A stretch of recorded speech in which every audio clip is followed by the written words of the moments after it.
Well, what's up, guys? We're here and we're back. It's been a while, and I don't know if this is the first episode we're gonna upload since our break, but regardless, this time we're reviewing the other side story of Danmachi, the books there. Volume 4. Volume 4. Yeah. I believe we did the first 3 in one video, so I don't know. Maybe I can link that or put it up at the end of the video. I might if I feel strongly enough. This one came out a little while ago, I think. Or actually, I know I read it when it first came out. So probably 4 or 5 months old? Yeah. So we're behind, as you can normally tell. We are behind. But I think this is a good book. We kind of, to give you kind of some semblance of what this volume entails, it's basically like a prequel or like a backstory volume where we get to see how Lyu ended up at the Benevolent Mistress. Wow, I can't believe I remember that on the spot. And also kind of like some more backstory on Chloe and Lunar, if I remember those names correctly. And so, you kind of see like what their profession is now, what led them to kind of, I guess, getting on the trail of Lyu. There's some reveals that we'll probably talk about in the book. We'll give a spoiler warning, probably that, because that'll be the end part of the video. But I guess, with that being said, we can get into what we like. Yeah, so this is definitely, I wouldn't say by the numbers, but if you know where the story is going, you know the plot in some ways. You know like what certain events happen with Lyu and her getting into being a server or involved with the benevolent mistress. Can't say that word. Mm-hmm. The things that I really appreciated in this one, there's some really nice thought bubbles where you get to see what she's thinking during the time that all this stuff is happening. There's not really a great action scene in this one because it's kind of set up, I would say. Mm-hmm. Right after she's fatally wounded. Yeah. So there's some comedy. There's some reveals that we'll get into. Mm-hmm. Like I said, nothing will really surprise you in the sense that if you know this is a backstory of what happened or how she got involved and leading up to season 1. There's not too much that'll surprise you. There are some reveals we can talk about. Yeah. But overall, I think the book is a good start, at least for covering a backstory of a backstory of a backstory. Yeah. I think out of the information we get, obviously seeing more of a little bit of a peek into what Lyu's Familia was like, which is the Astria Familia. I think this is the first time we actually get a semblance of what they did and what not only they did, but also what was going on in Orario during this time. Because I think when they go through when Astria was at its peak, it's a couple years before the start of the main series. So that's cool to see. I think probably the most important information for probably the main series is getting stats of characters and also just kind of what would you call them, a record of their achievements. I think you landed pretty well that this volume, even though it is a backstory, so it's important information spread throughout, it is, I think, more of a comedy or not comedy focused, but comedy heavy. Because since there is that downtime, they kind of fill that in with more lighter moments. There is definitely some, darker things happening or that Lyu is conflicted with. But overall, there is comedy in the mix of that, with Chloe and Lunar, their motivations. I mean, we've seen them in the main series. They're kind of cartoony anyway, kind of in personality wise. So a lot of their motivations and desires is pretty expecting from that. But I do like the other side that they give those characters too. Yeah, it's definitely an expansion of the two characters, which I think is probably the main purpose of this. I don't think much character development with Lyu will happen in this side story since we spend so much time with her. Previously in the main series. Yeah. But things that are important, like Josh was talking about, we got some stats, and we kind of got one of the general themes, which is not really a spoiler, but it's interesting, is a lot of, I think the author made the point that the murder, so when Lyu goes and murders all of the evils, which it happens before Belle gets into Orario, that it really is a changing point or a turning point for Auraria where the streets are now safe. There's bad things that happen, but it's not a kind of free-for-all like it was before. Or like, it's not the dark ages of the city like they referred to previously.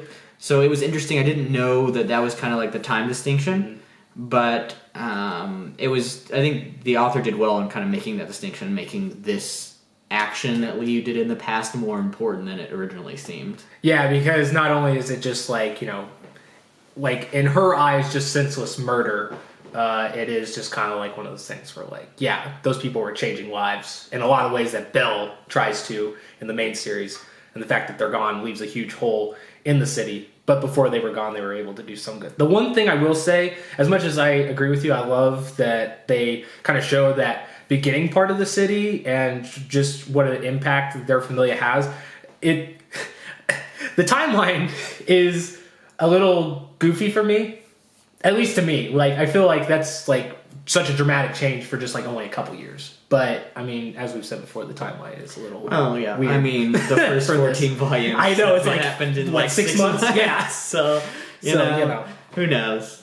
Mel's breaking all the records. It's like a freaking cultivation novel. No one's even close. Yeah, can't touch him. No one can touch him. I don't know. That was a weird.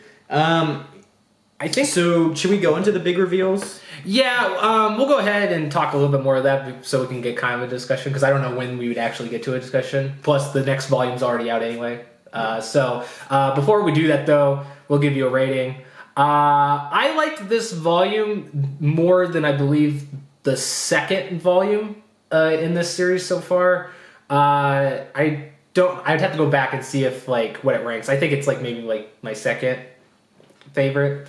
Yeah. But even then, like, it's a lot of information we already know, and I think we kind of touched on it, but like, even though it's a little bit hard for us because we've already read way past the events of this, so there's a lot of stuff that we got kind of sneak peeks to in the main series that kind of have, led us to kind of put together what's shown in this already. So again, like one of the other volumes we talked about, it's just kind of like a confirmation of things. So for that, I guess it kind of lowers my review on that. So I would say mine would be a 7 out of 10, which is a worth it. It's still really fun. I think it's still really cool seeing those events turn out, but nothing revolutionary. Yeah, in the terms of the universe. I think that there's a good one thing that the author. Let me see if I can actually talk. One thing the author is really good at is character development, and I think this one has quite a bit. More with characters that are not super important to the main series, at least at this point, but they're still there. There is no action, so there's no really intense action scene, which is something that was in Volume 3 and Volume 1. So that is something I was missing as well. I would probably give it a worth it. It's something that you can wait. I think you could probably wait till Volume 5 comes out, and then maybe, Volume 6. I don't know if it's a 3-book arc. I would probably wait and just buy them as a bundle. They're really not hard to read. Like, I probably read it in like 30 minutes, and even if you're like are really slow at reading these kind of things, an hour. It's like an hour. So yeah, it was definitely worth the purchase, and I think the art style, as always, is great, and I do love the effort they put into it. Something I will always love about the manga version, because we read a lot of the light novels for like the main series and stuff like that, but I think the thing that's always worthwhile in this manga is the chapter recaps. I always get a kick out of those. But yeah, so you heard from us. We are not divided on this one. They will not divide us. So I guess this is your spoiler warning. We'll talk about some more of the bigger reveals in greater detail. So 3, 2, 1. Okay. We're talking. So you want to start with like the stats thing we get for the Astro Familia? So they are all second-tier adventurers. They've reached 441, and I believe they've killed somewhere in the range of 21 bosses. I'm not exactly sure. I have the exact number. Okay. I can get it. Pull it up. Just for those hardcore fans, it is 21 bosses. Okay. Hype. So that has important implications for the future, as book 15 or 14, not sure which one it is, at this point is coming out in a couple weeks. Belle and Lyu are stuck on floor 38, 36. Something like that. Something like we that. getting that one wrong for sure. It's one somewhere in there. The important part is Lyu has been there before, and she can help Belle even if she is injured, at least with intel that Belle has no idea what he's doing and where he is at the moment. Yeah, I think that's one thing that's probably the biggest takeaway for where we are at now in the main series, because I think there's a pretty strong possibility that some of the characters that we're getting backstory in this volume are going to show up in the next volume. So kind of knowing, it's kind of like a sneak peek now, like this is a sneak peek for that, because we kind of get an insight of, you know, how powerful or like, you know, what level Chloe and Luna are, what level Mamma Mia is, which I think Mamma Mia is actually probably, I think maybe the biggest shocker for me in terms of like what information we get, because I don't remember if they said it before in this one, but just as like your thing here, she used to be the ex-commander of Freya Familia, so she used to have Otter's job, and then also she still has ties to Freya Familia, even though she's not kind of directly working for them, and she's level 6. Which is holy shit.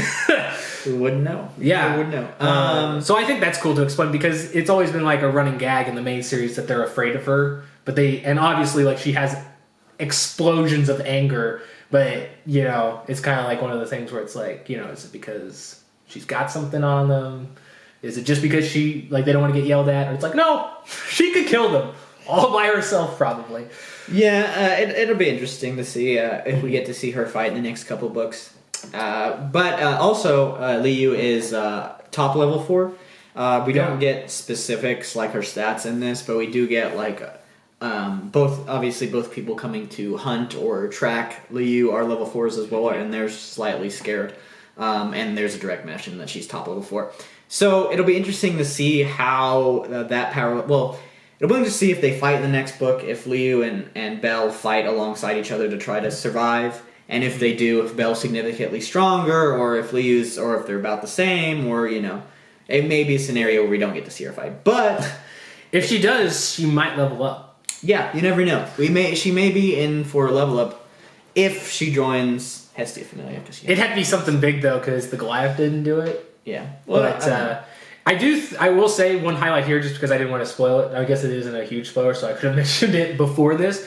But one of the cool scenes that I thought was cool just visually as like a manga, because we are doing the manga version, obviously. There's a scene where I think it's like Lyu's trying to figure out if she can like trust Seer, or she's like maybe not trust her per se, but just kind of like, you know, there's something about her that she lets her guard down even though she doesn't know her. And we get insight that, you know, it's because she reminds her of like her best friend in Astria Familia. And there's a really cool panel where like Seer's like across the room looking at Lyu, but in like the way they drew it in Lyu's eyes, like the reflection in her eyes, it's her best friend from Astria Familia. I thought that was like maybe like a standout panel there. Yeah. So that's just because I like visual stuff, so I thought that was cool. But yeah, we're gonna have more Danmachi content on the channel. We may talk some more about season 3. We may have some more speculation videos to do. We got a lot of Danmachi content coming as well, and also we have topics that I want to talk about coming up as well. We got what I'm reading. We also have an Arifureta video, if you believe it or not, and some Rick and Morty stuff. Yeah. So stay tuned, and later, Addicts. Peace.